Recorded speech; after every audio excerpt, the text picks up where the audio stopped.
महान चाणक्य द्वारा रचित चाणक्य नीति।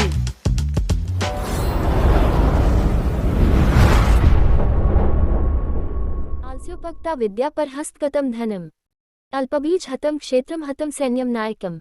7। भावार्थ आलस्य के कारण विद्या नष्ट हो जाती है, पराये हाथ गया धन नष्ट हो जाता है, अल्प बीजों के कारण खेत नष्ट हो जाता है तथा सेनानायक के बिना सेना नष्ट हो जाती है। व्याख्या। यह सत्य है कि आलस्य मनुष्य का सबसे बड़ा शत्रु है। आलसी व्यक्ति का कभी उत्थान नहीं हो सकता।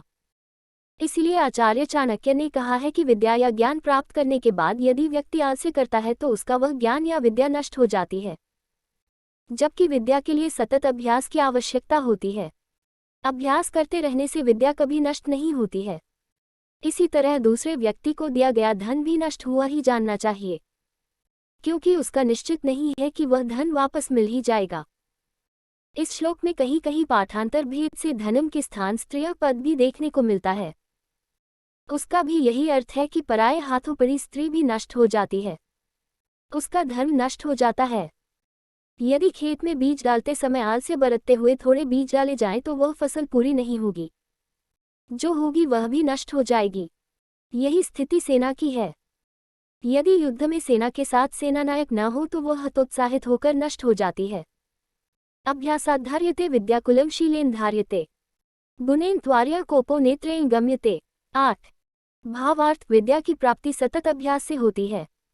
शीलता से कुल की पहचान होती है अथवा गुण स्वभाव के आधार पर ही कुल की यशस्विता स्थिर रहती है। भद्र या श्रेष्ठ पुरुष की पहचान उसके गुणों से होती है, क्रोध की पहचान नेत्रों से होती है। व्याख्या। सतत अभ्यास करते रहने से विद्या प्राप्त होती है, अर्थात ज्ञानवृद्धि होती है। किसी भी कुल का यश ख्याति उसके गुण कर्म से होती है। यदि कुल के लोगों में गुण नहीं होंगे, स्वभाव कर्कश होगा तो अपयश ही हासिल होगा। किसी भी भद्र या श्रेष्ठ पुरुष की पहचान भी उसके गुणों से होती है। यदि व्यक्ति गुणवान होगा तो लोगों में उसकी प्रशंसा होगी, अन्यथा वह बुराई का पात्र होगा। इसी तरह नेत्रों द्वारा क्रोध की अभिव्यक्ति हो जाती है। भले ही व्यक्ति क्रियात्मक ढंग से क्रोध प्रदर्शित न करे, लेकिन उसके नेत्रों से पता चल जाता है कि वह इस समय क्रोध में है। क्रोध के कारण उसके नेत्र लाल हो जाते हैं। वित्तेन रक्षते धर्मो विद्या योगेन रक्षते, मृदुना रक्षते भूपः स नार्या रक्षते गृहम्। 9। भावार्थ धन से धर्म की, योग से विद्या की, मधुरता से राजा की, सती स्त्री से घर की रक्षा होती है। व्याख्या। धर्म के लिए धन आवश्यक है। किसी भी धर्म कृत्य का अनुष्ठान किया जाए तो उसके लिए सामग्री जुटानी पड़ती है। सामग्री जुटाने के लिए धन खर्च करना पड़ता है। इस प्रकार धर्म की रक्षा धन से होती है। दान देने, मंदिर बनवाने, मूर्ति प्रतिष्ठापना आदि धार्मिक कृत्य धन के बल पर ही होते हैं। कहा गया है कि विद्या योगेन रक्षेत, अर्थात विद्या की रक्षा योग से होती है। योग का तात्पर्य यहाँ अष्टांग योग के अतिरिक्त कौशलता से भी है।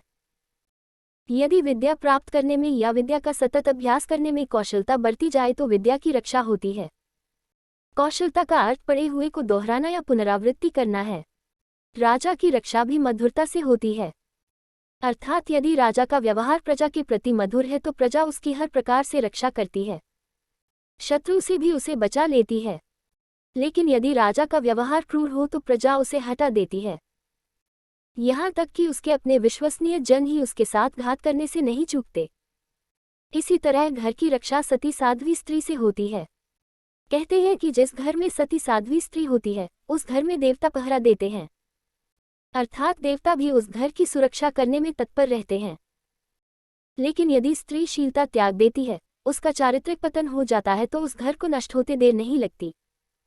अन्यथा वेद पांडित्यम शास्त्रमाचार मन्यथा, अन्यथा कुब्जा शांतम लोकाः क्लिश्यन्ति चान्यथा।